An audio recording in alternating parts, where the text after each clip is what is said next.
What's going on? What's going on, everyone? It's your boy, Coach Riggs, man. We got Rhyme and Lemon and the one and only Bishop Frank. And this is Coach's Talk, man, where we discuss all things OU related, college football related, all things in between.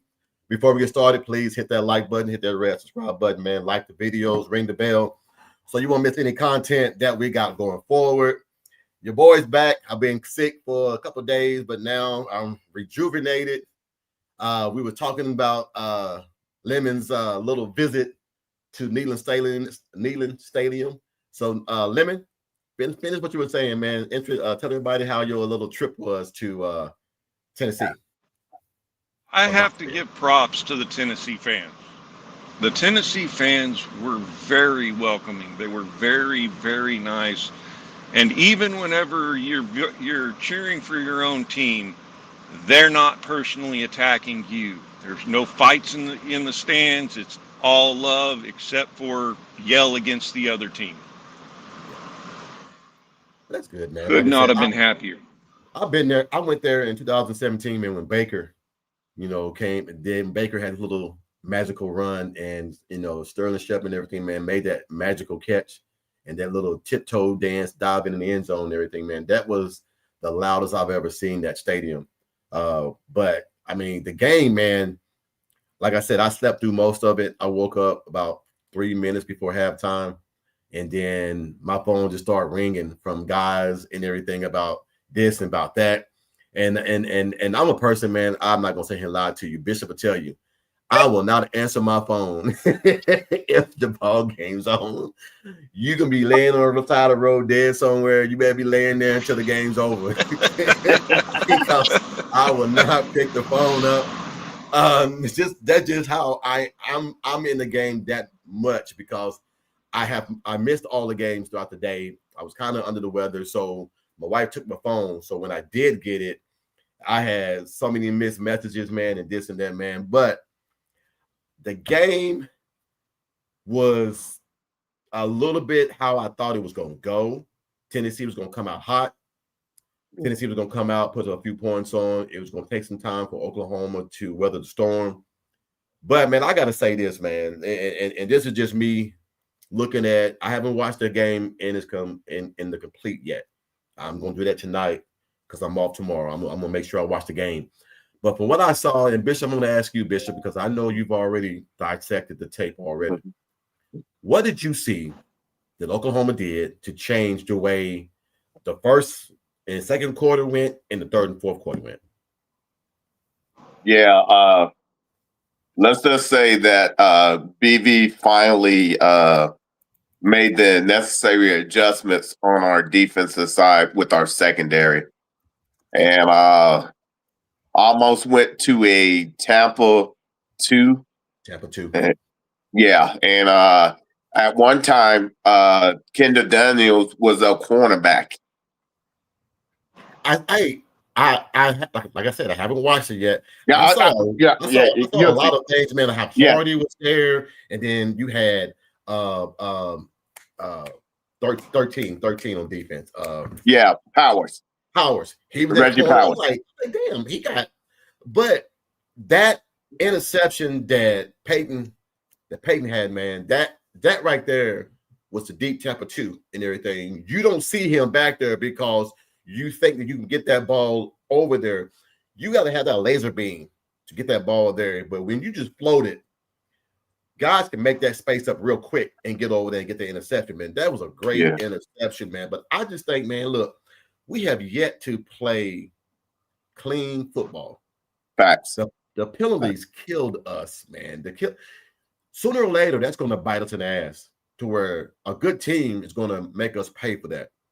And I mean, Lemon, you were there. I mean, I always ask people this when they go to the game and versus watching the game. Was there anything different that you saw on the field that we didn't get to see on TV that was like doing a commercial or anything like that could give you an indication of the defense was finally turning that curve, figuring things out of Tennessee? Defensively, yes. Everything was kept in place, I would say, on the first 3 downs. But we were still, once we hit that third down, there was still some coverages that you sit there and scratch your head like, why are you 15 back off the wide receiver? Point in case there was a touchdown on, I think it was third or early fourth, that as Tennessee lined up, I saw the formation. It's a formation that Heupel uses a lot to gadget out of. Like he uses it for runs, but you know when it's going to be a pass. And I forget who number 14 is as the wide receiver for Tennessee, but he lined offline. Facts. In slot. Yeah. And we played 15 off of him. And I looked at my wife and said, ball is going to 14. They at least have a first down. Yep. And the guy took the rock to the house. Yeah. That's been one of my biggest things, is that the difference between the Ohio States, the Georgias, and even teams and everything, man, like, I mean, Utah, they play bump and run. And bump and run, when you have a great Bishop, you've been screaming this, and I'm gonna put it out there. When you have a great rush, a great front seven like Oklahoma has, if you play bump and run, you're going to disrupt all timing whatsoever. You're not going to have no timing, because when he's supposed to be 9 yards down the field, if you bump him, he's only 5 yards down the field. So the ball is 4 yards over his head. They got to stop letting these damn guys run these cross routes. These cross routes in man-to-man or zone is killing them. Because zone, you pass it off to somebody else, and that split second, now I got to start my momentum up to try to chase this guy that's running full speed across the damn field. I can't catch him. Let's just go man-to-man. You on the island, you on the island, you on the island, you on the island, our front seven, let's go eat. If we get beat, we get beat, but we got to live with that. We can't keep giving up 13, 14 yards on crossing routes. And I mean, I don't know why that is, but every game, the last 2 games, Ole Miss did it, Tennessee did it. Now, I don't think there's going to be another offense like those 2 teams. Bama is a little bit more complex. Missouri is a little bit more complex. I don't think there's another team that we're going to play that's going to try to do 100 plays. Tennessee did what, 85, 86 plays? Thereabouts. So, but we have competitive depth. We have depth that we can supplement that. I got my drink here. We have depth to where if you do that, we can just sub somebody in, and we didn't lose anything. We lost R. Mason Thomas, and we didn't lose a beat. Wine showed his ass off and everything, man. And like I said, I just can't believe in everything, man. We got him, like Jason said, after the guy that we lost to Texas.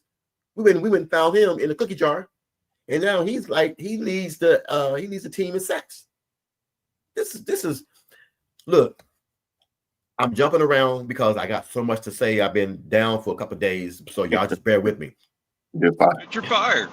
But for you people talking about fire Brent Venables, slap the shit out of yourself. You see all these teams firing these coaches that ain't got nowhere near what we got. And you're talking about fire him, and we're 7-2. I've never heard of a coach that's 6-2 be on the hot seat. I've never heard that. Now I've seen a coach that's 2-6 be on the hot seat, but 6-2. And the reason why he's on the hot seat is because his offense isn't up to par to what the fans like. Who gives a damn what the fans like? You pay your money to come in there and watch something that I do. Cool. Set your ass down, have some popcorn, get a drink, and watch the ball game. You ain't no damn dude. Look, I'm telling y'all not gonna like me tonight. I've been hot all week, but my wife was like, "No, you got to get healthy before you get online." I've been yelling at the damn TV all week, and I can't say nothing. I can say it now. I get tired when I see a good product. Oklahoma has a damn good product. We just have some things, man, that we need to straighten out. That's it.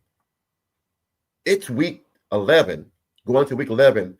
And we have yet to have our best game, but we're still 7-2. I guarantee you Florida would love to be 7-2. I guarantee you Clemson would love to be 7-2. I guarantee you LSU would love to be 7-2. Hell, I guarantee you that Florida would love to be 7-2. All those coaches who are not 7-2 got fired. And I'm gonna say this right now, Dabo, your ass is next. You better calm down. You better calm down.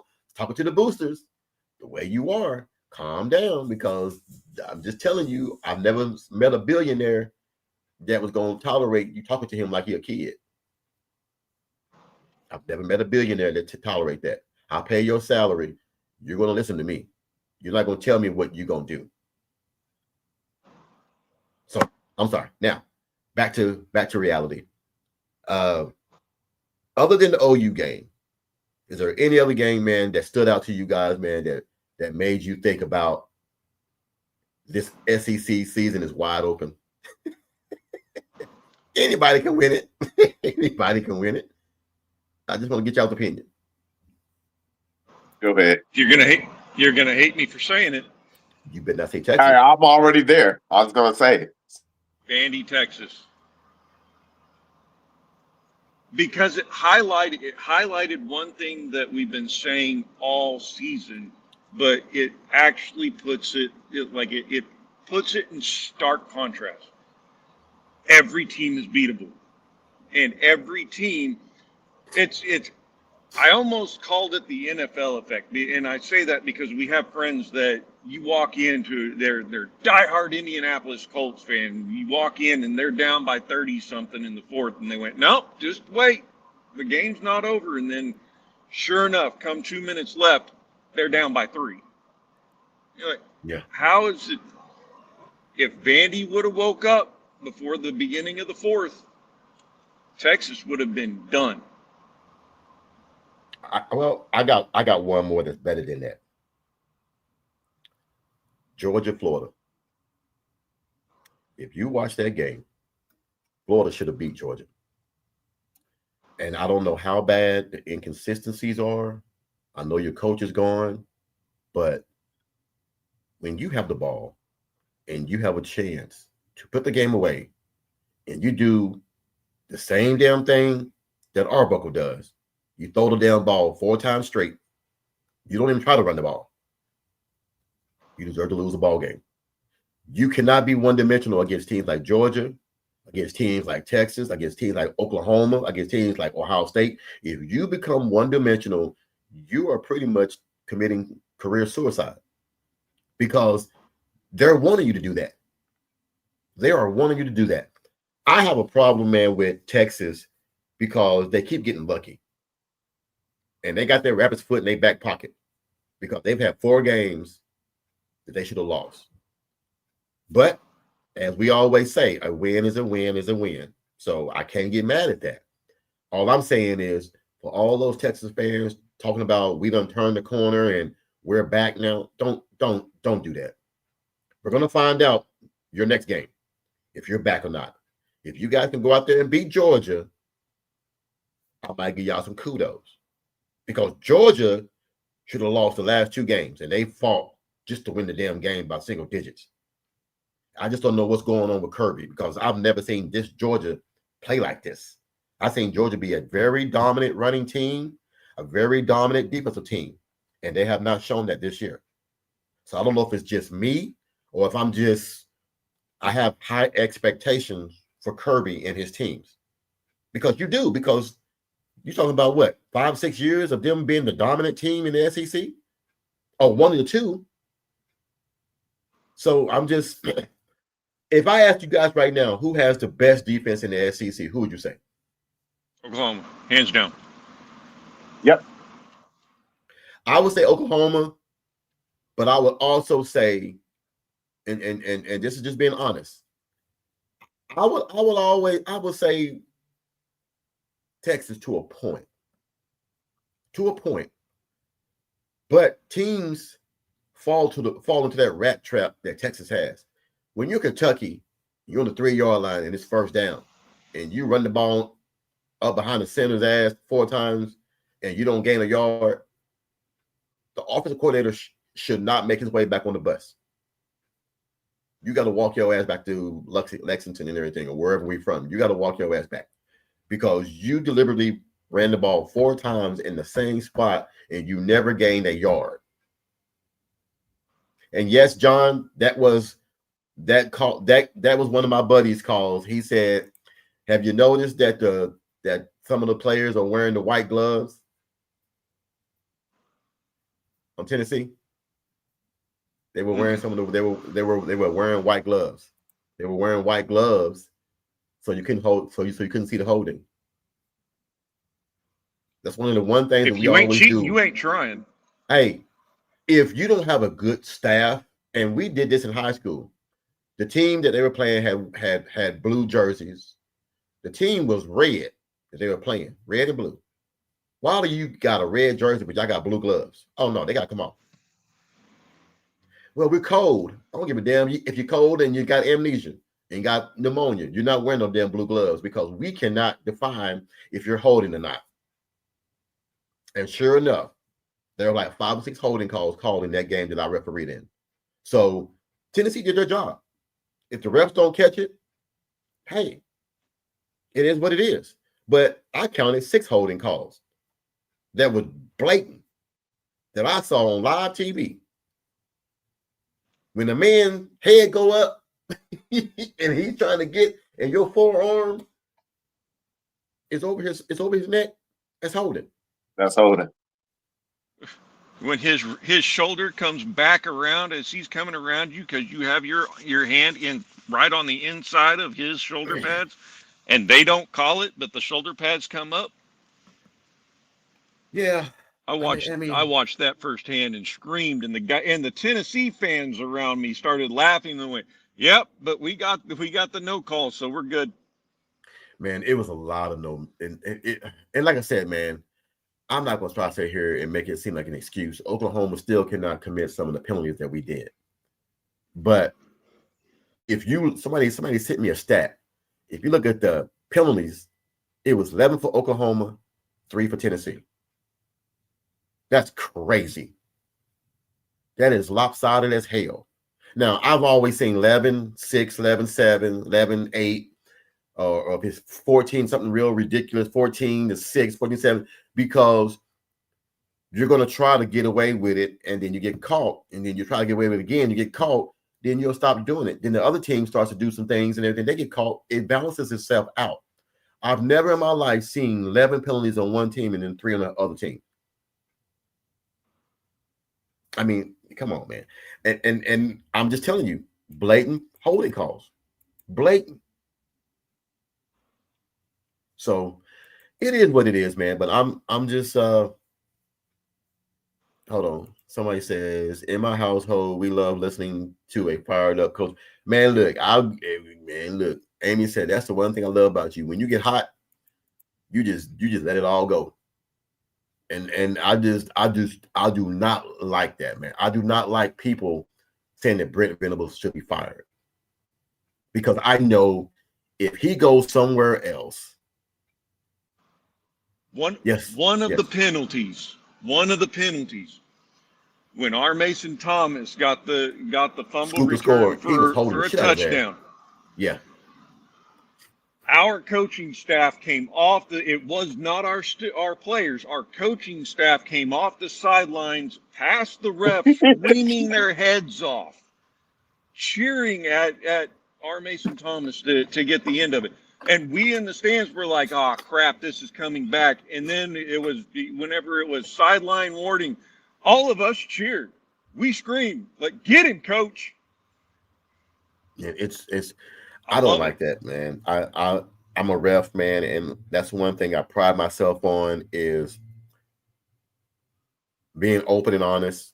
You know, I don't have no favoritism for no team. If teams that I used to coach at, or I know somebody there, I don't accept those games.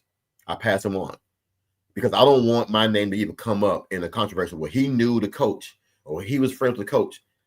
So I turn down jobs when I have buddies that are assistant coaches or on the team or have any type of identity with that program. I turn it down because I don't want the integrity of the game to be tainted because you felt like I did my buddy a solid. But No, I love the fact that they called it. I love the fact that they called it on us. But I also love the fact that our staff was so fired up that they got Yeah. that they were on the field screaming for us.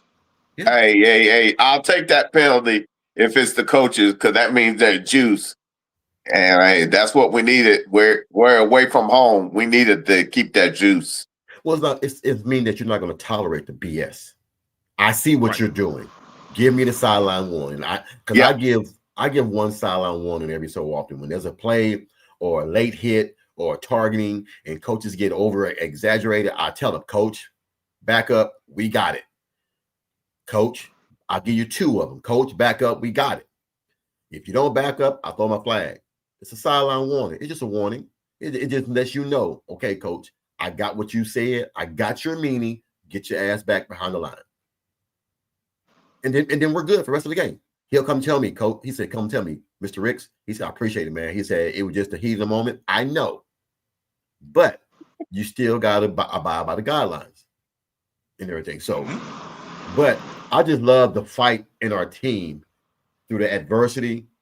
A buddy of mine went to the ball game. He came back and said, man, I've never in my life seen that many damn people in a damn stadium. He said that shit was going crazy. He said the music was playing so loud. I could hear my wife talk. She was talking, and it was just so many people. He said, but the atmosphere, man. He said, Will, man, I've never in my life seen things like that. He said that game came out. I thought that Tennessee was going to blow us out, and then we hung out and won the ball game. What bothered me is this, and this is what Dwayne texted me. I'm gonna bring him in right quick. What's going on, Dwayne? What's happening? What's going on, Lemon? Bishop? What's going on?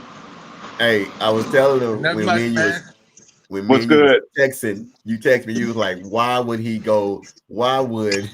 X-Rob lay down on the 1 yard line when the score is going to be 9 points? It don't matter. I can give my opinion on that, and I can tell you it was a football level IQ of 1,000 right there. That man knew exactly what he was doing. He got to the 1 yard line, saw the time on the clock, and knew more time needed to come off the clock. And he got it more than the coaches got it, because if the Heupel then has to take a timeout. They had 2 timeouts left. Yep. Take a knee, get that second timeout off the board, then score. Yeah. Yeah. Man, look, I wanted that, but my thing is this. The reason why I didn't like it is this. I've seen more fumbles, more mishandled handoffs on the 1 yard line than anywhere. Hold on, I'm sorry. I've seen more handoffs go wrong on the 1 yard line than anywhere else. And I just didn't want a bad handoff, or we get a hold in and get 10 yards back, or we get a personal foul and get 15 yards back. And now, but even if that did happen, you still get a first down, more time will come off the clock, because now you're backed up so far, you can get another first down and then probably run the clock out. So I get it. I just didn't understand it, because I was like, man, it's 9 points. It didn't really matter, to be honest. So that's just my opinion. Here people make about that play is, well, X-Rob should have had the touchdown because he's the one that broke it free and all that. Guys, the line broke him free, and he took that thing to the house. He said, thank you. I will be extremely happy with you. Please, sir, may I have another? Hey. And he sacrificed himself for the team. Yes. I'll work for that man all day long. Hey, TP, I love this one, man. I love this quote. And welcome in TP into the room. TP, how's everything going, big dog? Oh, he's the ball game. No. I'm at my granddaughter's gymnastics class. Dude, So you're I'm trying to You're wrong for that. You're wrong for that, TP. You're wrong for that, TP. TP, you're wrong for that. You gonna have Lisa. You gonna have Lisa on your ass, boy. I'm trying to tell you. You wrong for that, TP. Hey, mom's You're the wrong. word, then. You're wrong, Mom's the TP. word. But I love just saying that you said, Coach Rich, they are finding a way to win games that they possibly could have lost. I respect getting a win by a hook or crook. I like that. But some point down the road, it's going to cost us a game. The way we play and the penalties that we give up. Wait. When I typed that, I was talking specifically about Texas. Oh, okay. That's what that comment's for. Damn, they're finding ways to win, and I respect that. Yes. See, that's what I got to push back on that though, because they didn't win that one. God gifted them that one by the onside kick getting fumbled out of the outbounds after touching 3 different Vandy players. Hey, Lemon, at the end of the day, a win's a win. An ugly win is better than a pretty loss. A W is a W, and you can put up that finger as much as you want. Win is a win. Hey, I love that. See, again, I don't care what they do. I really don't, except for that 1 week in October during the state fair. Other than that, I don't even watch them. I really don't watch them. Yeah. I don't think I like anything orange. No, I like orange sugared ice cream. My bad. There you go. That's my man. That's the only thing orange I like. Me and you. After this weekend, I love Tennessee fans. Hey, they treat you like family. Hey, Rod, I appreciate this, Rod. Thank you for jumping in the podcast, Rod. Rod said, all we heard coming into the SEC defense. Now the 2 newest teams have the best defense. I think that Oklahoma and Texas have a better defense than what people thought they would. I think Oklahoma and Texas have a better defense than what everybody thought they would have coming to the SEC. Coach, you're going to have to go out on the Xbird and look up the graphic. But there was a graphic drop today. Okay. That shows SEC defenses and how many touchdowns each defense has allowed. Obviously, OU has 12 total in the season. But it will shock you who's number 2, and I promise you, it's not Texas. Okay, let me look it up. All right, let me see. Facts. I saw it on X. I tripped out, but yeah.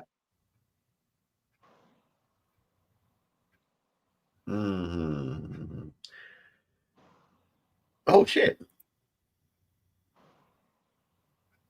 Okay, it's not giving me that. What was the statement again, Ryman? I missed it.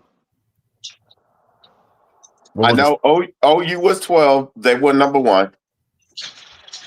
Go ahead, Ryman. So what's the stat you're looking up? I'm not looking it up while I'm driving. That's not happening. Yeah, no, don't worry. No, I'm fewest touchdowns allowed.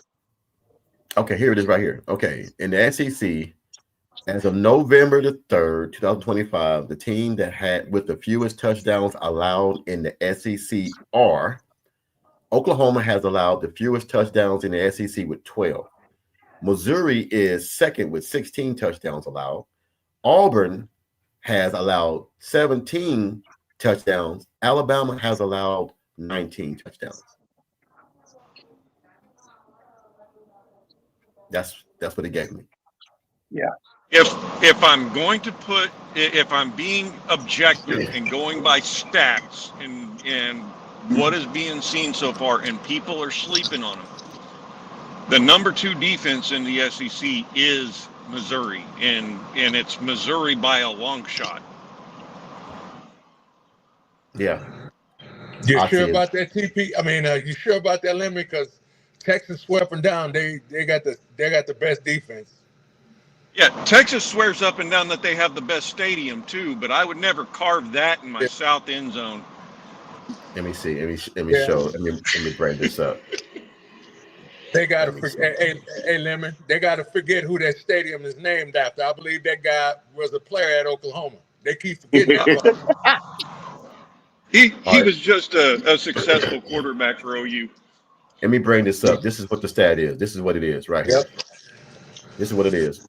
Fewest touchdowns allowed. Oklahoma number 1 with 12. Number 2, Missouri with 16. I can't believe Auburn is number 7. It's number 3. That is wild. Auburn's front four is stout. But we keep hearing how bad Auburn is. We keep hearing that how bad Auburn is. It's not that they're bad, man. If you gotta look at it like this, guys, and let's just be honest. There are some teams right now that's playing. Hold on. There are some teams right now, man, that's playing damn good football right now. They have a terrible record. Florida right now don't even have a damn coach, and they are playing some damn good football. Arkansas don't have their coach.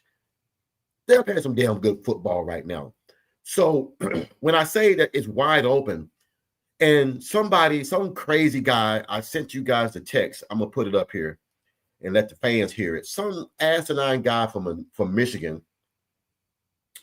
had a comment, and he went at Cam Newton. He said Michigan would run the SEC if Michigan was in the SEC.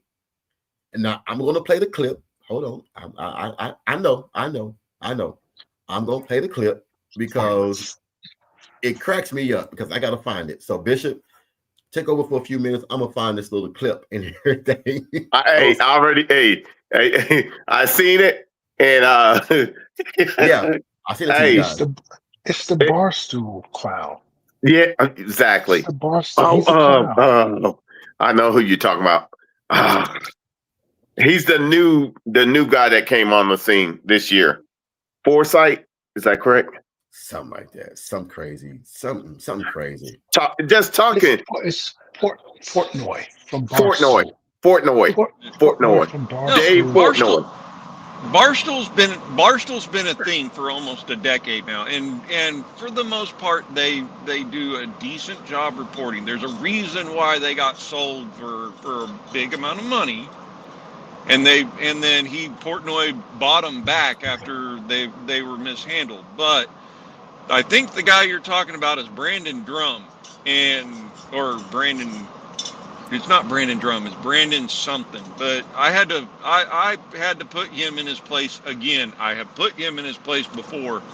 Andy responded back to me, so he knows the rhyme and lemon. Let's put it that way. I had to put him in his place again. Yeah, get him rhyming. Yeah, that's my brother. I heard that clown the other day talked about, Oklahoma's not all that good. Their defense is not what they said it was, and all this. Who the hell is this guy? And his team is Mississippi State. Are we really that's what we're doing? We're really worrying about Oklahoma, but your team is Mississippi State. Come on, man. Go to the next room. Go sit with the little kiddies or something. Yo, check this out. Hey, I was over there in Tennessee. Yeah, you know how I like to do is I get in their podcast and I'm telling them a good game and all of this, and he's like, "Oh, Oklahoma is with Mississippi. They're a bottom feeder." I said, "Oh," but then if that's the case, then this bottom feeder just whooped your this past weekend. What did that say about you? I found we came into your tailgates, ate your food, drank your liquor, and walked out with a W. Spit that we appreciate you hosting us. Right. Coach, I think I just sent that Facebook post you sent. I'm gonna share this right quick. I'm gonna let everybody see this what we were talking about, and so they'll know. And I'm gonna break it down. I'm gonna make it real loud so y'all can see it. Hold on. I'm gonna mute everybody right quick so everybody can hear this. Even myself. Hold on. the top best teams in the country. It is sick of this perception that we're still 10 years ago in the SEC. It's dead. Who are you playing, brother? Michigan Wolverines. They just came off a game versus Wisconsin. Were they ranked? No. No. USC, October 11th. Are they ranked? No. Now, you know what? I don't even care if they ranked or not. Are they competition? Could potentially be. I'm going to get them a check. Michigan State! That doesn't help. No, they're not. Okay, let's go with Purdue. Thank you. They come back from their bye week and play Northwestern. Oh, man, that's a real gauntlet right there, bud. Now, let's just take one team from the SEC. We're going to go to University of South Carolina, October 11th, LSU. Would you think that that's competition? That's dead valid. Okay, I'm going Yes, to put a sir. little check right there. So, October 18th, Oklahoma, one of the best defenses in the country. The following week, sweet home Alabama. After the Alabama game, you got Ole Miss at Ole Miss. Then you got a break where you can hopefully catch your breath. Off your bye week at Texas A&M.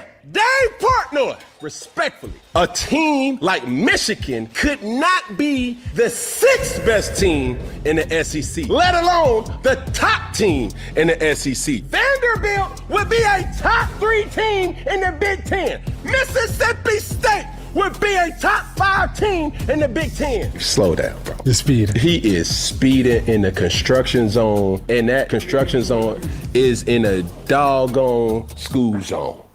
That's a double whammy. And he just bypassed a funeral and a bus stop. Slow down. Dave Portnoy, you got 24 hours to respond. Because, brother, I'm on your bumper like 3 a.m. cop car leaving the bar. Step out the vehicle. I'm on your Portnoy. We have And that's the bottom line.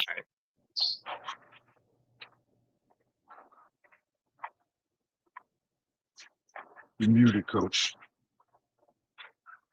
My bad. I'm sorry, man. This is what I love about Cam, because you break it down. Look at it like this.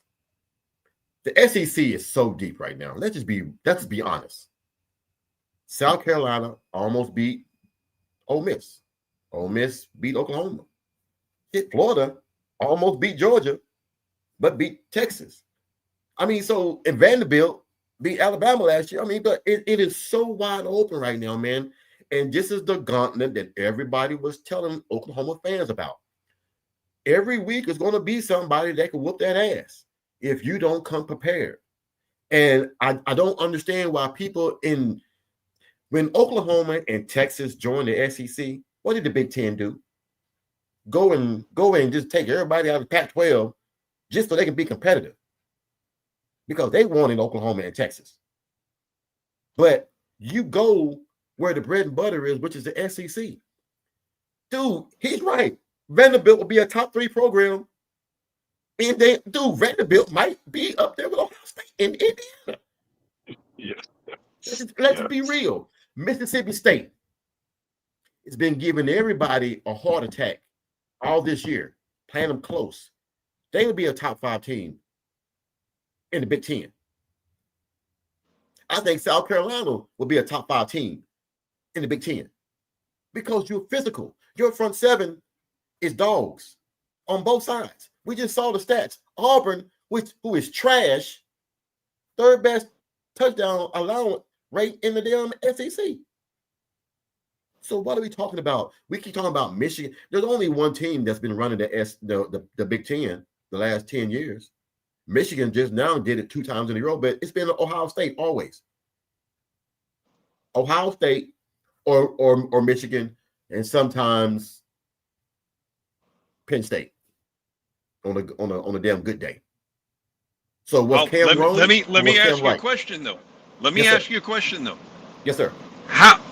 What have they done to make sure that they dominate the Big Ten? Who, Michigan? Michigan, Ohio State, and it was Penn State, and I'm hoping that they continue it. But what put them in the top of it? Weak schedule.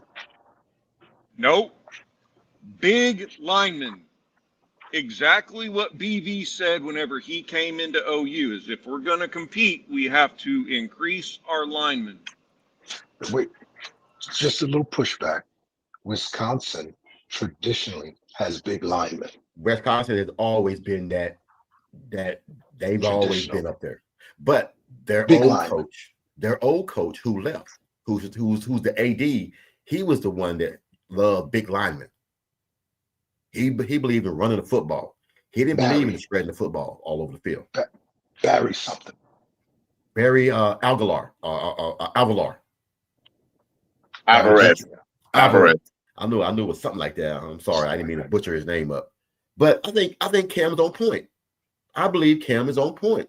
Dude, do you know how dominant Vanderbilt and Kentucky would be? I mean, Kentucky is big and physical. They would be competitive in the Big Ten. So I'm just saying, do you guys believe Cam is right or was Cam wrong? Yo, let me spit my fire. Cam is on the dot 100% because understand it's a reason we call it the gauntlet when we start playing each other. Because we know each and every week you have step if you want to, and that team is gonna come and deal with you right there first and foremost on the spot. Go ahead, TP.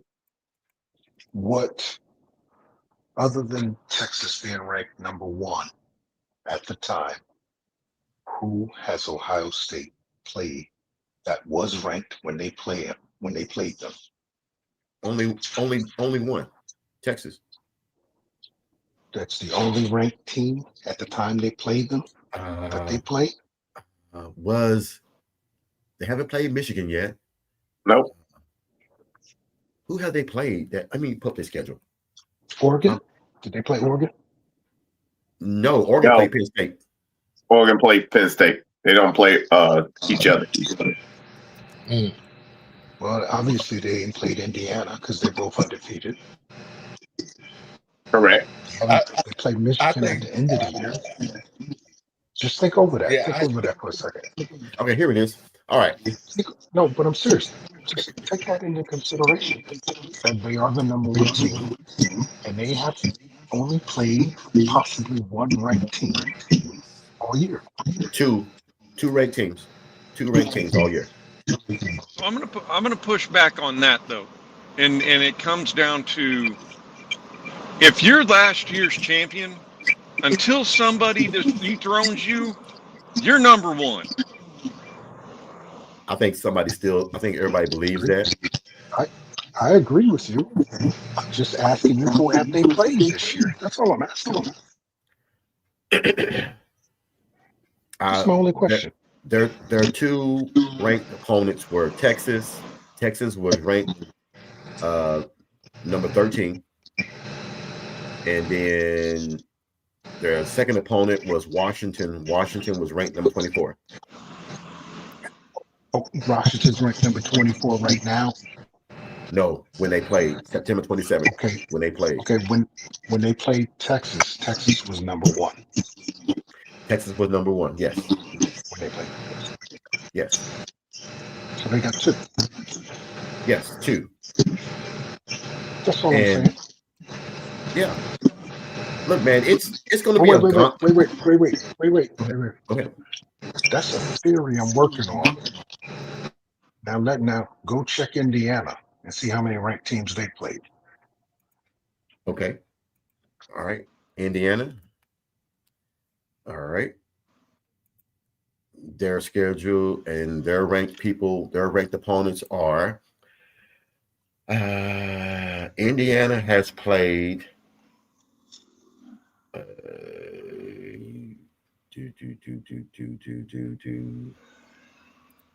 they have played Feel like I'm on Jeopardy. They've played 1 ranked team.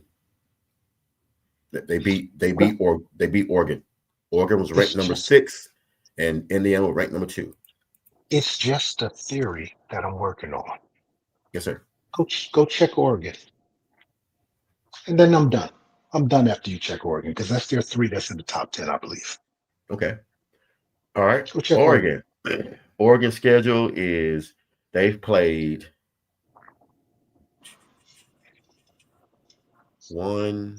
Indiana. They played one ranked team so far. One ranked team. Did Oregon play USC? No, they play USC November 22nd. So far they only played Indiana, right? Penn State. They've only played Oregon. They've only played Oregon. I mean, Oregon's only played Indiana. Is the only ranked team that they've played is Indiana. And Penn State. Penn State, I believe, was ranked when they played. No, Penn State was not ranked. They didn't play Penn State. They did not play Penn State. No. Penn State lost to Northwestern, right? Before. Yeah. Before they played Indiana. Yeah. Or before they played Oregon. So they were not ranked when they played. No. Okay. Clear. So you see the difference of man. I mean, hey, his opponent. Yeah. So that there isn't no comparison, TP. Yeah, there is no comparison when we try to compare the big. Look, I know how people in the Big Ten see themselves. Yes, sir. Go ahead. To finish the point thoroughly, there's a theory out there that the higher ups in the office at Big Ten offices purposely keep themselves away from each other so they don't eat their own. There's a theory there. There's a theory that I've heard earlier in the year. I was like, I don't believe it. But then I just asked you to read off those top 10 teams to see who they played as ranked, and it's like nobody. One game here, 2 games here. One team that they had ranked real high, which was ranked number 3 coming into the season, which was Penn State. They were ranked number 3. They're not even ranked no more. Matter of fact, they only have a coach. So, and they didn't play nobody really. They only played Oregon and Indiana. Or did they play just Oregon? Just Oregon so far, I think. It was just something to consider when you start talking Big Ten versus SEC. Something to consider is it's a possibility. There's a theory out there that the Big Ten Conference hides its best teams from each other so they don't eat their own. There might be some theory to that. Because they're top heavy. Yeah. They're top heavy. Yeah. And see the SEC is even about to make it harder next year. You got to play 9 conference schedule teams next year. So it's going to be even harder for the SEC. But the Big Ten is making it so easy, they won't implement that because it will definitely dissect and deteriorate some of the teams in the Big Ten from getting to the CFP. So, and my judgment, yes, the Big Ten has some really good teams, but it's about 2 or maybe 3, no more than 4, but 2, maybe 3. Whereas the SEC, just about anybody can knock you off. If you don't think South Carolina can knock you off, you're crazy. Right? Who's the worst team right now in the SEC? Kentucky. And they can knock you off if you're not paying attention. They had Texas in the handcuffs. So that's my point. So Kentucky's the worst team. They can knock you off. Yeah. You make that comment, but Kansas would lose to everybody, and then Kansas would turn around and beat the brakes off of Texas in Austin. Yeah. I mean, Vanderbilt let Texas off the hook too. I mean, I was disappointed. I was so pissed. I mean, excuse me, I was hurt. I'll say I was hurt. All right. So let's bring this back full circle. Okay. Coach, we've made it a clear point that OU has the best defense in the SEC. But let's go back to the game and let's talk about what did you see offensively that you liked and what did you not like? Oh, what did I like?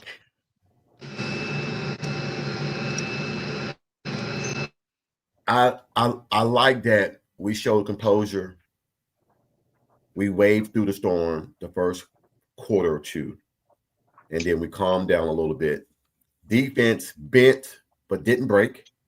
Uh, what I don't like is every game we got 9, 10, 15 penalties. That's 80, 90, 100 yards. That's going to cost us a ball game here sooner or later. That's what I don't like. But what I love is that we have a defense that what we've always said, we got a defense that's going to keep us in every ball game. That's mine. All right, TP, what's yours, big dog? Shoot the question one more time. I'm kind of eyeballing everything. My apologies. Shoot the question one more time, please. When it comes to the game, and we know that we have the best offense or the best defense, but what did you see? And I tried to phrase it mostly about offense. What did you see that you liked and what you didn't like? I liked when they ran the big fella, X-Rob. Loved that. What I didn't like, I always start with Mateer's passing mechanics, which really hurts us. And it's been hurting us before he broke his thumb. But bigger than that is the play calling's inability to be clutch and consistent and find wide open people in the passing game. That's the biggest problem, the play calling, or how he decides which plays he's going to run and how he decides which people are going to be on the field. All of that is crazy. That's what I got. All right, Dwayne. Yeah, I think the best thing that I've seen is getting X-Rob, giving him the ball, letting him run and do his thing. Great job to the offensive line for getting that done. And the worst thing that I see is the play calling and the clock management is terrible. I mean, just like Lemon said, it takes a running back to get all that done. I mean, what are we even doing? I mean, we have to be consistent. Like you always say, Coach Ricks, we have to attack what the defense gives us, and we haven't been seeing that. Overthrown balls to open wide. I mean, I don't know. Yeah, Well, those are my two things. you have overthrown balls when you do a jump pass, which I don't know why he jump passes to wide open guys. Which is poor mechanics. Yes. Poor mechanics make you do dumb stuff like that. Hey, let me ask you guys this. I'm gonna ask all you guys this, Bishop, before we get to you and what you thought. Let me ask you guys this, and I want an honest opinion. Would you guys like it for BV to come out and be livid and say, you know what? I don't know why in the hell we threw the ball. We need to run the damn ball without throwing it. There should be, and which he did later, but you need to say that shit when it happens. I'm a coach. Even though I'm an OC, I'm also the head coach. Whenever I let my assistants call, I have a headset on as well. And when I hear a play that don't make sense, I veto that shit. Because I am not going to put us in a situation to where it can cost us a ball game. 4 minutes left in the ball game. You just got a first down. Clock is running. Why do you pass the ball to stop the damn clock? You keep running the ball, and then you force them to use their timeouts. That's the whole reason. And like BB said, there shouldn't be a read on whether you should pass it or run it. You run it. Period. That's just I want a coach to come out and say, that shit won't happen no more. Not on my watch. Because it needs to be said, and I know he don't want to hurt Arbuckle's confidence or whatever it is, but all things run through me. Everything runs through me. When the offense don't do good, I'm the head coach, I get blamed. When the defense don't do something, I'm the head coach, I get blamed. We get penalties, I'm the head coach, I get blamed. So damn it, if I'm going to get blamed, we're going to do it my way. And that's just it. And that's not being a dictator. That's just playing smart. Now, that little shit that you did in the Pac-12, you can't do it in the SEC. It don't work. You can't. Just my little opinion. Yeah. Sorry. All right, Bishop. Yeah. When I broke down the film, for one, I want to give kudos to the offensive line. They flat out dominated them. So they were not the reason why we were struggling. Once again, it was offensive play calling and the quarterback choices to keep the ball and RPO pass it at times that the run was already there.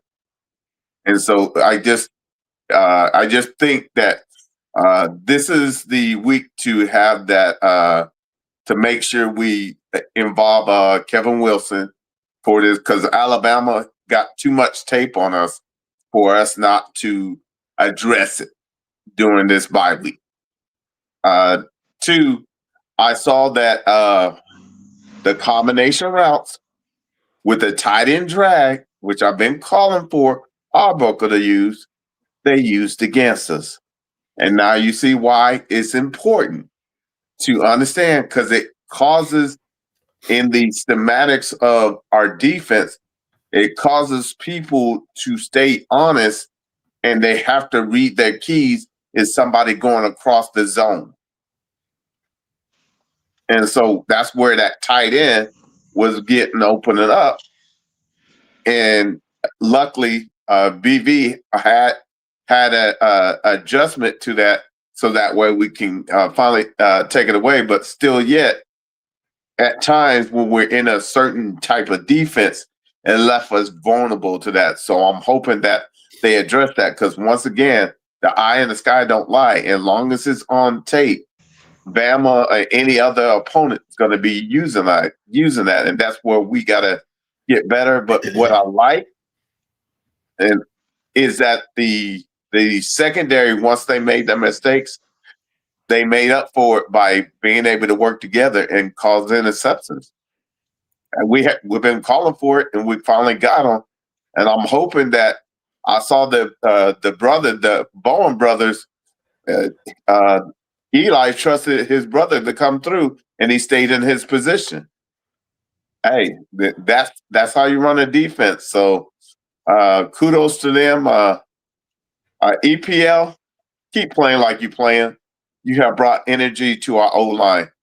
And I don't care if you're perfect in your stance or whatever they've been saying about you. When you run block, you're a road grader, period, point blank, and you make us better. And I just love that, hey, you went into an environment, you started off in a fire test, and you found a way to stay 10 toes down. And in the end, you got what you were looking for, and you went to a new level. Now, don't let it go to your head and become rat poison. Trust the process. Take care of what you need to take care of during this bye week, and let's get ready for Bama. Hey, did anybody like the play calling? Didn't it seem different in the fourth quarter? I'm going to be the one that goes against all of you guys on Okay. this. Yeah.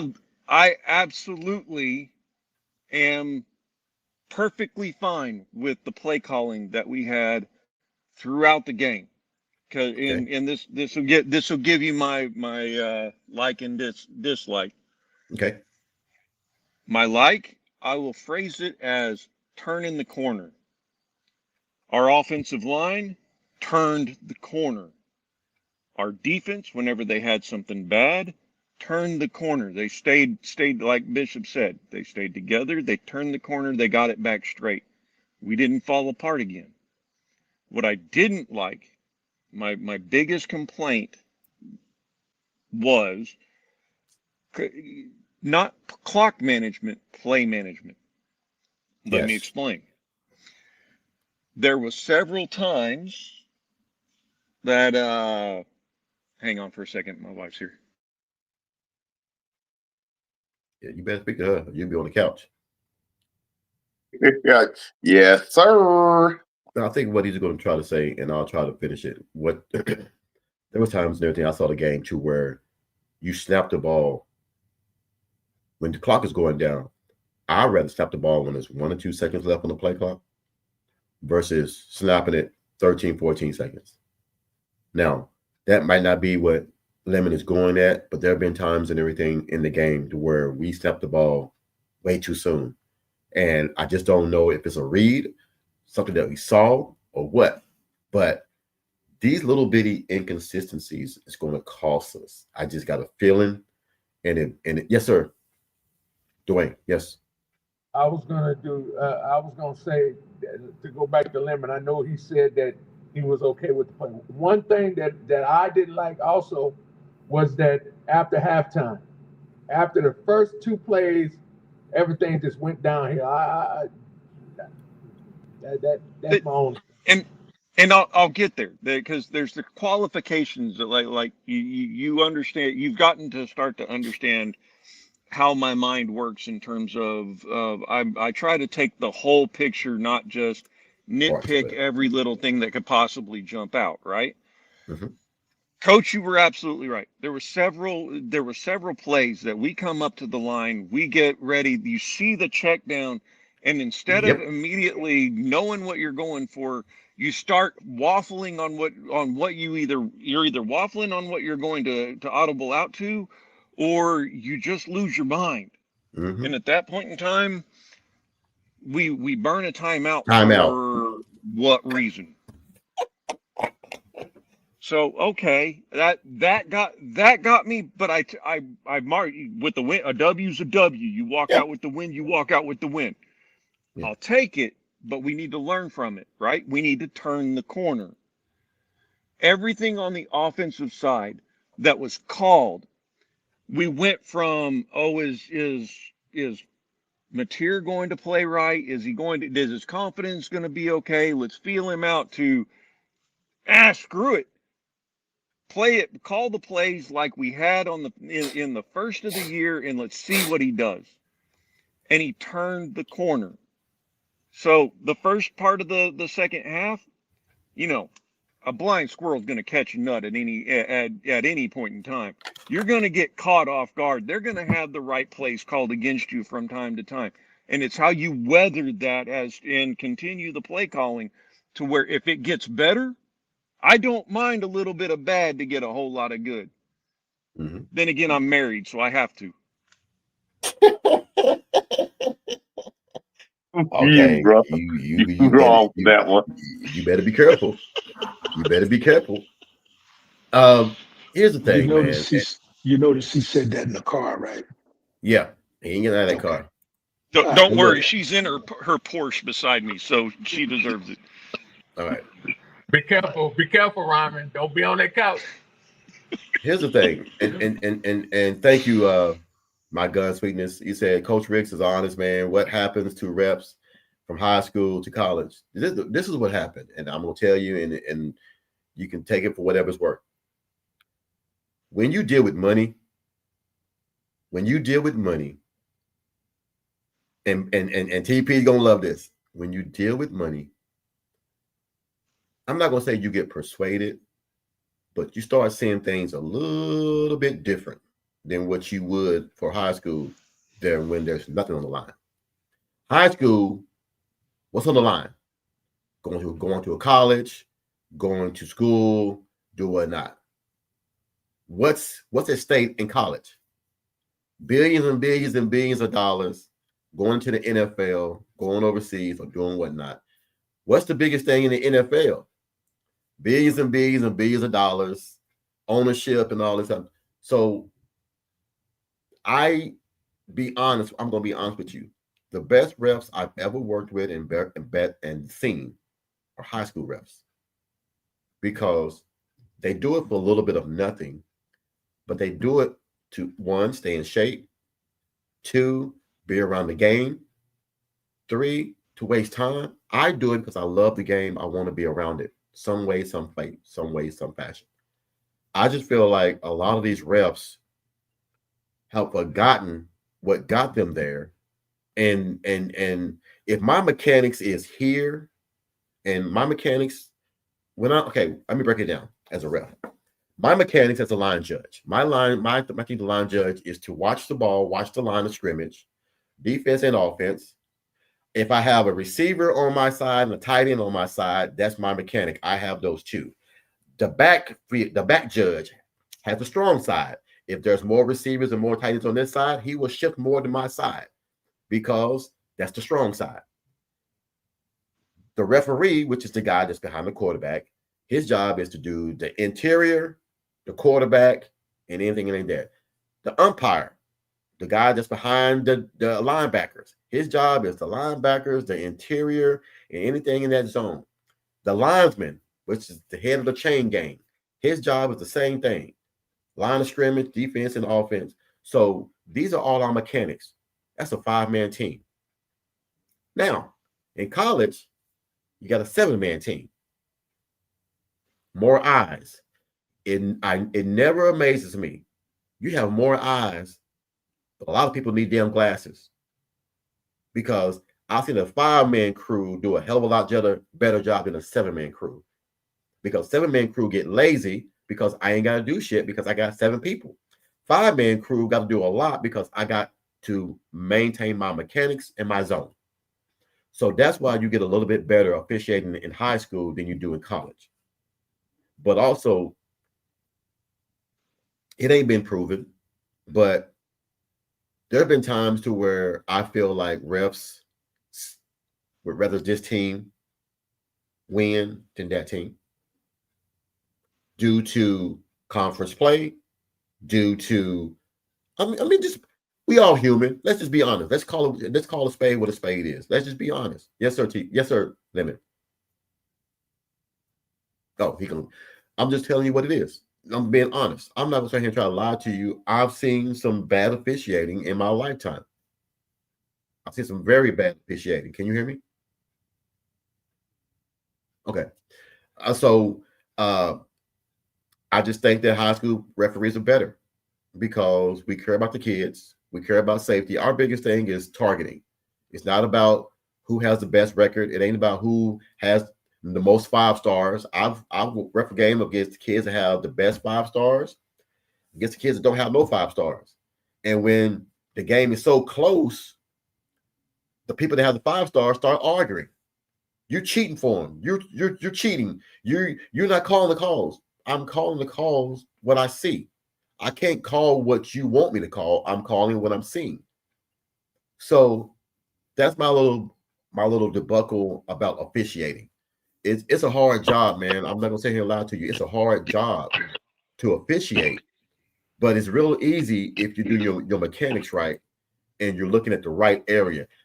But TP and Bishop and Dwayne, I've seen referees watch the ball game versus doing their job. They get so caught up in the ball game that they're watching and, oh shit, my mechanics. And I'm not gonna lie, I've done it. I see a kid running down the sideline, oh shit, he gone. Ooh-wee. I missed a block in the back, or I missed a blindside block because I get caught up in the game. I forget my mechanics. And it's not that I do it on purpose. It's just that you love the game so much that you be like, so I got to transform my brain to not be happy-go-lucky when I go to a ball game. It's just, coach, do your job. Coach, do your job. That's my main mindset. I'm not going to lie to you. Coach, do your job. Because if I see a kid, a receiver out of Monroe, 6'4", 215, and they got 3 guys guarding him, he's still Randy Moss their ass. Ooh-wee. I'm loving that because I love the game. Even though they was holding his damn jersey, if he catches the ball, I have my flag ready to throw. I'm not gonna lie. I have my flag ready to throw. If he catches it, I don't pull it out. Just no need. If if they holding on them and there's the thing called live ball foul, dead ball foul. That's the hardest lesson I had to learn. Live ball and dead ball. If a guy jumps off sides, it's a live ball. I can't just kill it because it gives the offensive chance to throw a pass and do that. If the offense, now only thing that's dead ball, if there's a false start, I gotta kill that. Because it's false start. You can't have a live ball in everything when it's a dead ball. So if the guy goes in motion or two guys go in motion, I got to kill that. It's a legal formation, two guys moving back. So it's a lot to learn, guys. And like I said, we watch the game and watch these refs and say, man, that was a bad damn call. It's a lot of shit to watch in a ball game to be a ref. It's a lot of shit to watch. So now I have a question, Coach. Yes, sir. This been dogging me, I don't know how long. Why is it that when teams are substituting and the referee's in the middle right there, letting them, allowing them to substitute, why don't they just turn the clock off? What's that about? Because you I can't. don't understand. The play clock and everything is the play clock is how the ball has to be snapped before that play clock gets to 0. Now, if you sub, we gotta get now. And then look, that's only in college. That ain't in high school. We don't hold over the ball. If you sub out, we not holding over the football. You better get your ass in when you can. Background. I just never understood why they did that, because I'm sitting up here, I'm like, well, what's the hold up? Why are they holding the ball? I mean, the time is running. The time is running. It is you have to give the defensive players. That's my only thing. Enough. That was my only thing. No. It's a rule that the NCAA put in, and what it is, it gives the defense enough time. Are you muted, Coach? No, you can't hear me. Can you hear me? Yeah, I can hear you. Loud and clear. Oh, okay. It gives the defensive coach enough time to sub in a guy. It's a terrible I think rule. Coach might be muted. That's Dwayne, on your end. It's Dwayne, on that's your on end, you. bro. It's on your end. Oh, okay. Is it on you, Dwayne? Can you hear me now? Can you hear me now? All right, I just muted myself. All right, can you hear me? Go ahead, Coach. Go ahead. Go ahead. Dwayne? Okay. Okay, lost train of thought. It gives the defensive team enough time to sub in their guys. It's a crazy rule. It's only in college and everything, because in high school, you have to have your guys ready and sub in and sub out. Dwayne, you might got to go out and come back in because they can hear me, but you can't. Let me do it like this. Let me do this. All right, cool. And then I'm gonna send him another invite. Maybe that might help him. All right, let me try to get this back in. All right. Can you hear me now? Okay. All right. It gives the defense enough time to get their guys back in. It's a crazy rule. It's mainly for college. In high school, you don't have that rule. We cannot stop. You have 40 seconds after the ball has been placed down on the ground and the referee winds it up. The clock starts. So you have 40 seconds and everything to snap that ball. Sometimes and everything is 35. It just depends on if it's a dead ball or live ball. So sometimes it's 35. And if you sub in, you better have guys ready to sub in, because if they snap the ball before your defensive guys are off the field, it's a legal substitution. So it's only in college. It's only in college. I think it's a terrible rule because coaches use that shit now to jog guys on as slow as possible, and it forces you to use a timeout. That's why I hate subbing.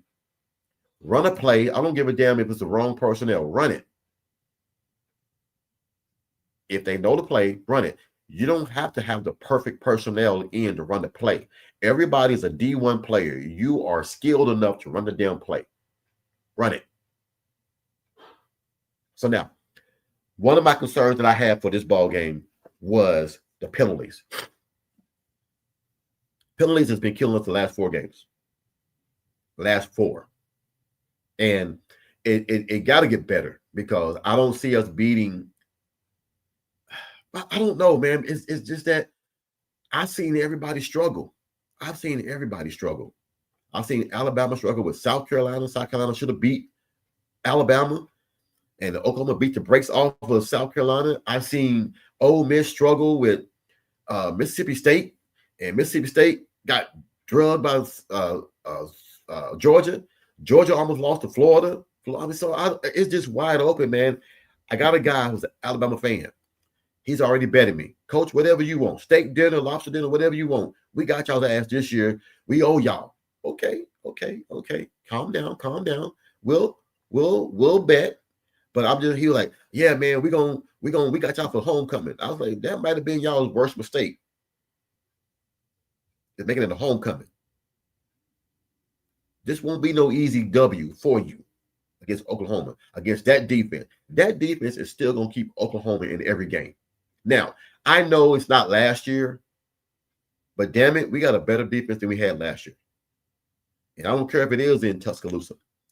It's not going to be a beatdown like y'all think it is. So, just my little thought, man. I know that we've been on for an hour and 16 minutes, man, but I wanted to come on here. I had some rants and rants that I wanted to rant and some little things I want to get off my chest, man. I got most of them off. My wife was giving me the cue, the time to eat. But I want to say this. I appreciate you 3 guys, man, more than y'all know. And whenever I'm down, you guys are always there for me. I try to be there for everybody. But y'all always give me the courage and say, hey, look, coach, you gotta shut it down. Shut it down, man. Get your health. And TP, the extract came in, your boy taking it. So you know, and you're right. Your boy being very uppity to the bathroom here recently. Good. Hey, That's man, a good thing. Let's get that sickness out of our system. Hey, I was like, what? TP was lying. I was like, yes, sir. She said, what's wrong? I said, I gotta go to the bathroom, man. This stuff is running through me.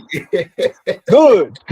It's getting that poison out of you. Good. That's a good thing, coach. Trust me. Like just real quick, like when I feel myself about to get sick, yeah, I try and overdose on it. And there's no overdose in it. Yeah, to be honest with you. It's an herb. It's right. So you can't overdose on it. Yeah. But I try and get to that point of diarrhea. So I don't know why I'm saying all that, but it's the truth. I'm trying my best. I'm trying my best to get at minimum 10 capsules in me in the morning and at minimum 10 at night. Okay. That's what I'm trying to get in. So I know it gets in me and it builds up my immunity.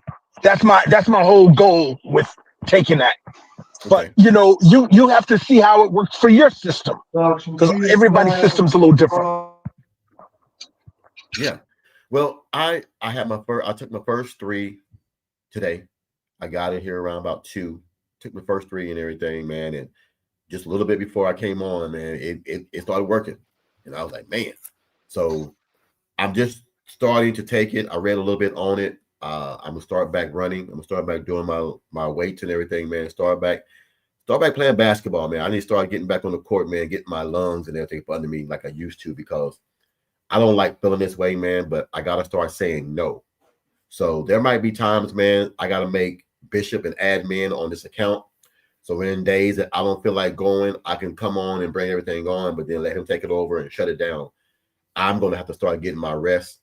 The wife said, and she said it's going to start being more of demand because 4 days last week, I got 8 hours of sleep out of 4 days.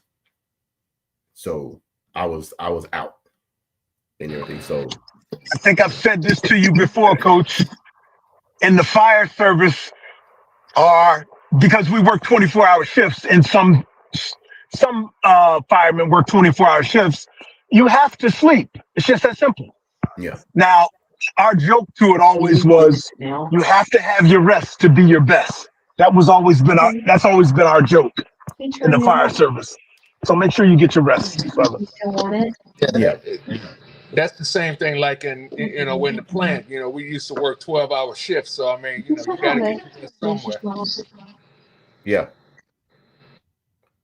Well, I mean, I'm on everything. 12-hour shifts, 6-hour shift, 8-hour shift. I'm on the go with clinics, with combines and everything, man. The game that I got to get ready to go to the UTSA game here coming up and everything. The same time Oklahoma plays Alabama, I'll be here in Charlotte at UTSA's game when my nephew comes in town. I got to go support him when he comes in. So I'm just always everywhere. Everybody got me going here to look at this player, look at that player, and I'm just going to have to shut it down for a while, man. But I think the podcast, man, is in good hands. I think we're going to start doing a lot more things. I'm going to get Lemon a little bit more involved in this and everything with his little tech savvy self.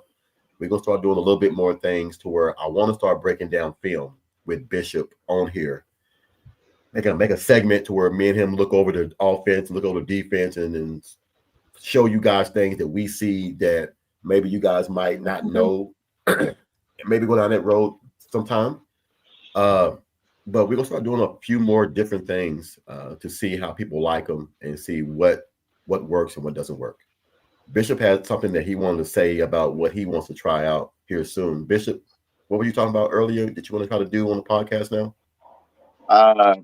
Yeah, just wanted to almost like what you were just talking about is the WRE, but I don't want to go too deep where we give some of our stuff away. But I just want the fundamentals of why certain things are ran.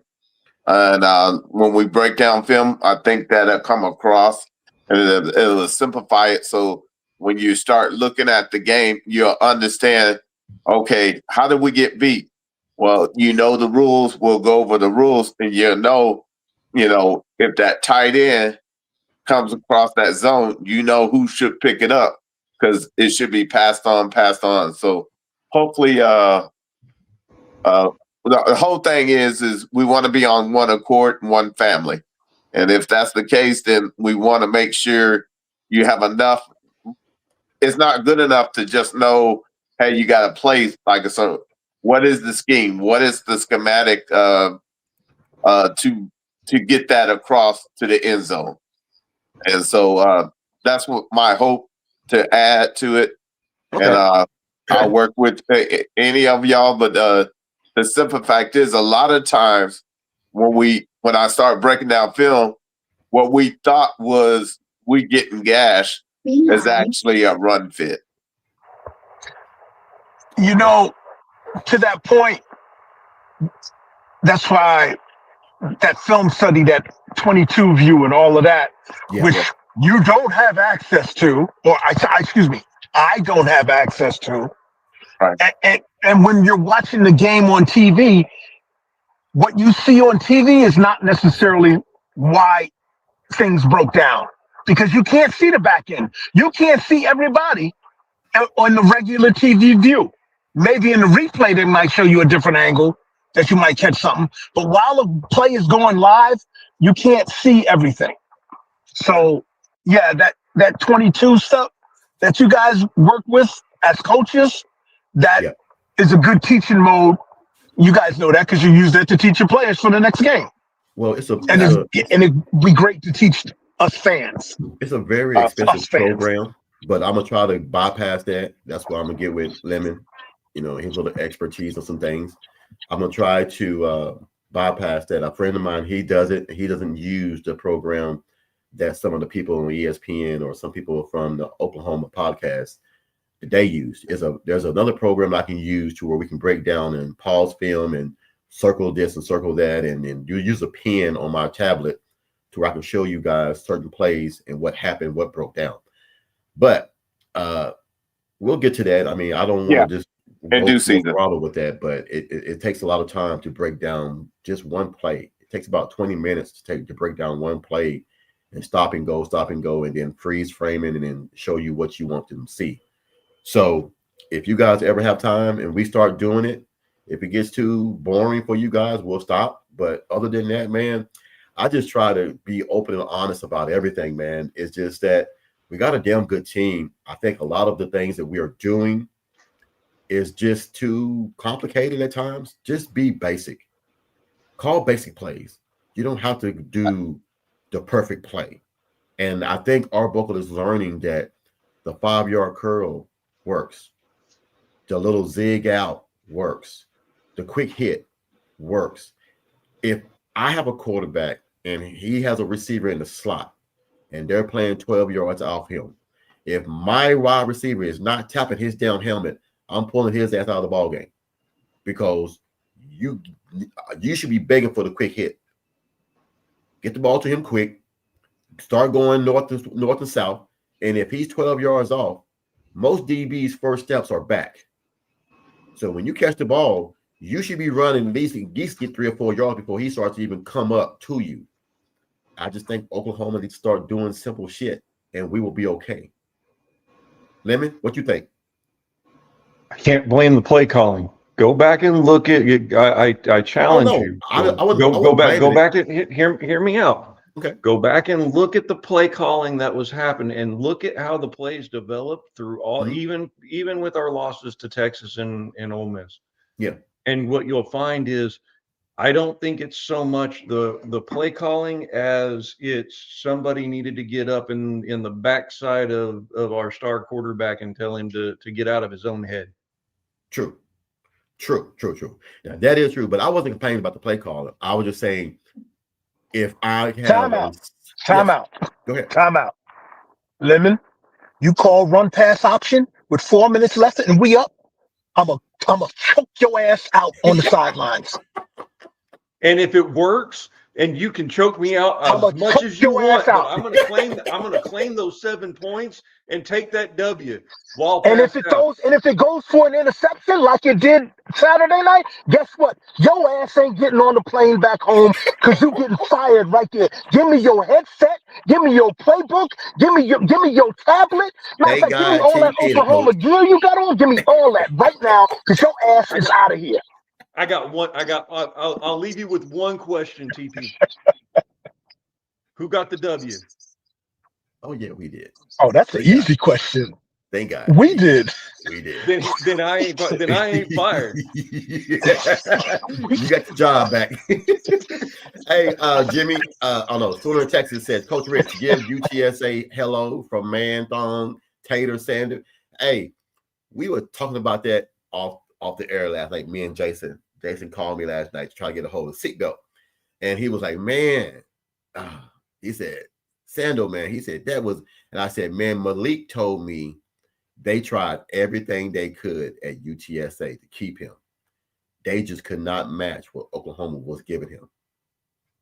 And I think if anybody has earned their money through the transport portal, through the NIL, it's Sandal.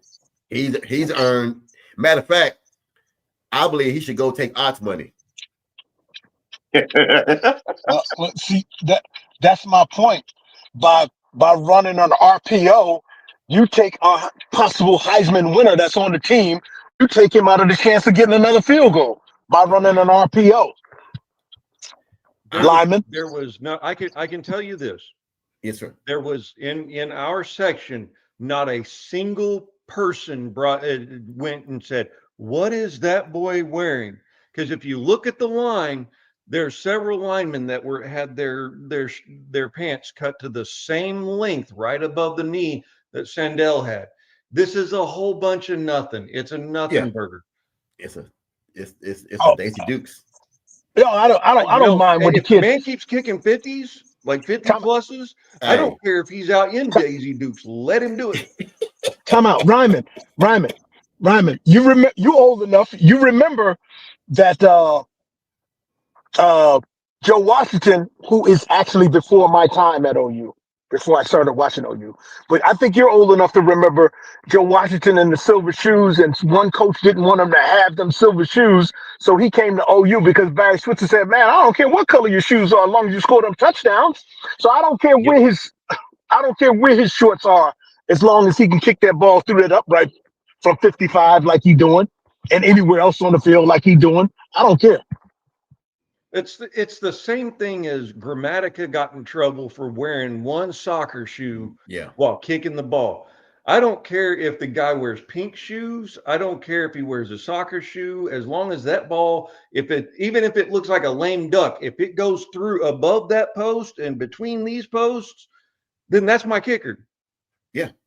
Dude, we got a damn good one. I think now here's the thing. We're gonna end this with this. I need to know who was you guys as player of the game, and you can't use Sandal. That's unfair, Coach. That's unfair. But go I ahead. got it. Who was your player of the game? All right, Bishop, I'm gonna start with you first. Who was your player of the game? EPL law firm. EPL law firm. All right. Dwayne, who was your player of the game? R. Mason. Okay. TP, who was your player of the game? I'll take X Rob. All right. Robin Lemon, who was your? Guys, let me ask one question. Don't say In mine. all of the big plays on defense, Hey, damn who it. was the Stoner, Texas. unchallenged man? Who was the big name? Taylor Wine. Give that man his flowers. Put some respect on that man's name. Yes, sir. Ryman, you're 100% correct. I got one. No. I got Owen Heineke and everything. He played his ass off that game. He played his ass off. Him and Wine, pretty much every effective and dominant play, they were there. So it lets you know it ain't just R. Mason Thomas. It ain't just David Stone. It ain't just Jane Jackson. It's all of them. They keep coming. But I'm going to give one more honorable mention. Even though, man, they passed for a lot of yards. Guillory, man, is showing me something, man, from a freshman, man, that I ain't never seen before. And he didn't really get beat. Yes, sir. He really didn't get beat. A lot of the plays that came across the middle was drag routes, and that was from the linebackers. But I mean, he's going to be a wrecking for a few more years for Oklahoma. He's going to be a wreck shop for a few more years for Oklahoma.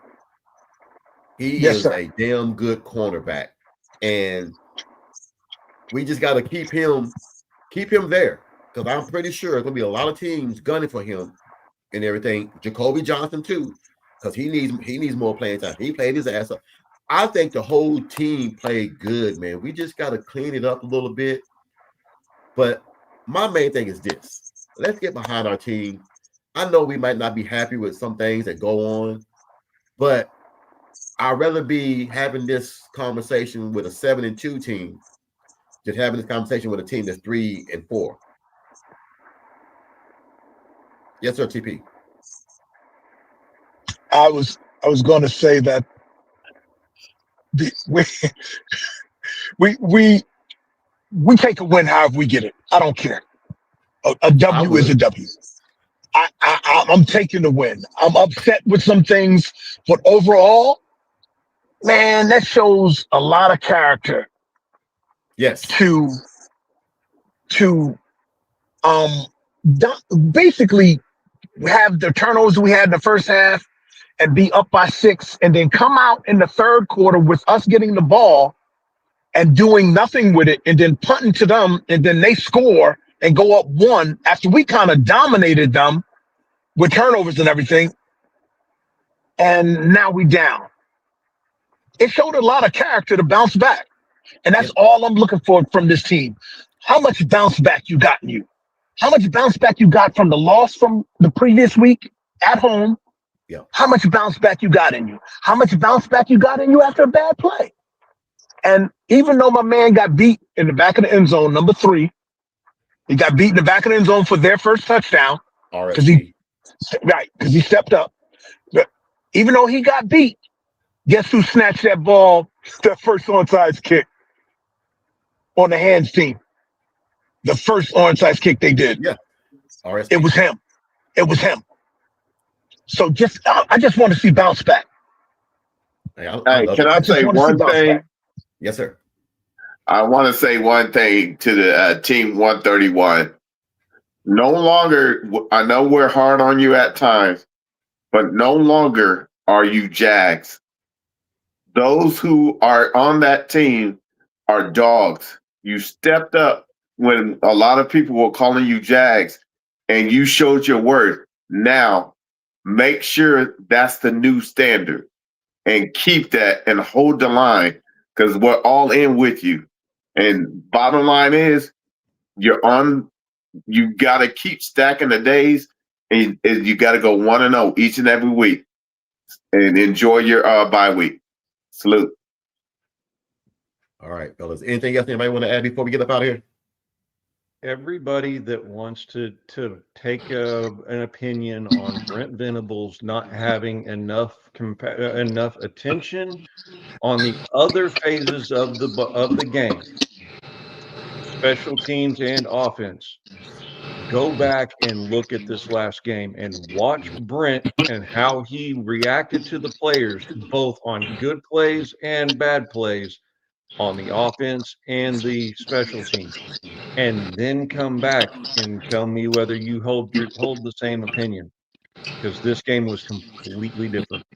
I'm gonna go in here and watch it here in a few minutes, man. I got to, because I'm not gonna sit here and lie to you. I missed it, and I like to watch the whole game. I don't like watching highlights. I want to watch the whole game. I like the good, the bad, and the ugly. I don't want just the good. I want everything. So I'm gonna go check it out here on ESPN, man. But thank you guys, man, for jumping in, man. I know I'm still under the weather a little bit, but I feel a hell of a lot better than I did over the weekend. But as always, Lemon and Dwayne and TP and Bishop, man, I appreciate you guys jumping in the show. Everybody, take care of yourself. Be healthy. Stay warm. It's cold as hell out there. Until we come back on again, you guys have a wonderful night, and I'll see you guys, man, probably Thursday night, man. Until then, Say, yes, Coach, sir, I TP. want to say one thing. I ordered that little kit, that bundle. I told Bishop about it earlier this morning. I sent it to you in a text. So whenever you get yourself full strength, then we're gonna go ahead and work on that. Will text me and we'll go live, and then I'll talk you through it. Okay, yeah, that's hey, Coach, what time is it? It's 8:09 and Texas still sucks. Hey, man, y'all have a wonderful night, man. Boomer sooner, man. And I'll talk to you guys later, man. Get some more of that olive leaf in you. Oh, I am, Get man. some more of that olive leaf in you. I got to be, dog. All right. Y'all have a blessed Y'all have a night. good night. God bless y'all. Sooner. Money, making good, my money need a loan. I'm just getting money, I'm just getting money. Money making good, my money need a loan. I'm just getting money, I'm just getting